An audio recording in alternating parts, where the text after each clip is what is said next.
Você já percebeu que às vezes a gente fala muito sobre sonhos, sobre planos, metas, aonde a gente quer chegar, mas quase ninguém fala sobre o tempo que existe entre começar e chegar. E talvez seja justamente aí que a maioria de nós desiste. Eu acho curioso que as redes sociais mudaram a forma como a gente enxerga a vida. A gente vê alguns comprando casa, outros viajando, outros casando, outros realizando sonhos.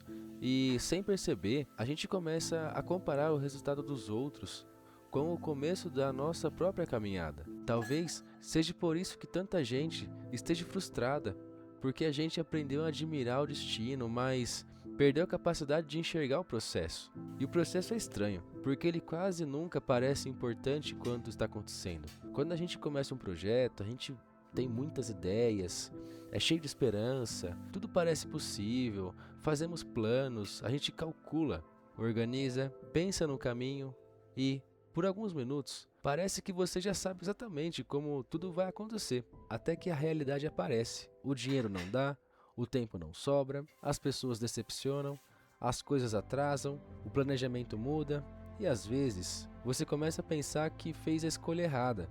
Mas será que fez mesmo? Ou será que só chegou a parte que ninguém gosta de mostrar? Tem uma história na Bíblia que é um exemplo muito legal que sempre me faz pensar nisso, a história de José. E o mais curioso é que, normalmente, a gente resume a vida dele em duas fases. Foi vendido pelos irmãos, depois virou governador do Egito. Mas existe uma vida inteira sobre essas duas frases. Quando José era amado pelo pai, ele conhecia o carinho. Quando foi vendido pelos próprios irmãos, conheceu a traição. Na casa de Potifar, talvez ele tenha pensado que finalmente estava entrando nos trilhos, estava conseguindo caminhar, mas veio uma acusação injusta. Depois da prisão, o esquecimento, anos esperando, e só muito tempo depois o palácio. Eu fico imaginando quantas vezes José deve ter pensado que Deus talvez tinha esquecido dele, talvez ele mesmo já não tinha mais esperança no que poderia vir, porque olhando nesse momento, naquele momento mesmo que ele estava passando, nada fazia sentido. Mas olhando a história inteira, cada etapa tinha preparado a próxima. Talvez o governador do Egito não tenha nascido no palácio. Talvez ele tenha começado a se formar na cisterna, aonde os irmãos dele jogaram ele. Porque Deus não estava apenas levantando José para um cargo, estava formando um homem capaz de ocupar aquele cargo.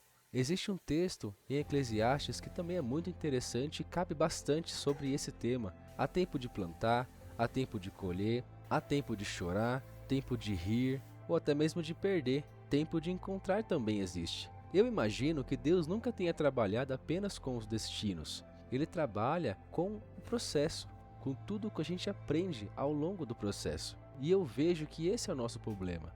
A gente quer colher, mas não quer ter o trabalho de plantar. A gente quer chegar, mas não quer ter o transtorno, as dificuldades daquela viagem, de caminhar até chegar ao nosso destino. Nós queremos maturidade, mas sem passar pelas experiências que a produzem. Pensando bem, talvez as maiores mudanças da nossa vida tenham acontecido justamente em fases que, na época, pareciam um atraso. Talvez algumas portas precisavam ser fechadas para que outras pudessem ser abertas. Talvez pessoas precisavam se afastar para que Deus mostrasse quem realmente merecia pertencer naquele momento. Talvez umas dores não tenham sido um castigo, mas uma preparação. Hoje eu ainda faço planos.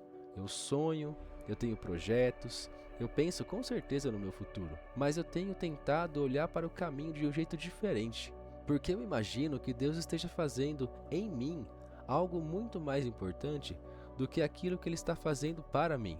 Deu para entender? Deu para entender um pouco que o processo vale muito mais, na maioria das vezes, do que o destino final. Então, eu não sei qual é o processo que você está vivendo nesse momento, mas talvez ele não exista para atrasar você. Talvez ele exista para preparar você, porque chegar antes da hora, sem estar pronto, pode ser muito mais perigoso do que demorar um pouquinho mais para chegar. Talvez o processo seja justamente o lugar onde Deus mais trabalha. E, se isso for verdade, talvez a pergunta não seja quando isso vai acabar, mas o que Deus está formando em mim quando isso aparece. Talvez a gente devesse aprender e apreciar o processo, não porque seja fácil, mas porque muitas vezes é nele que Deus quer nos transformar.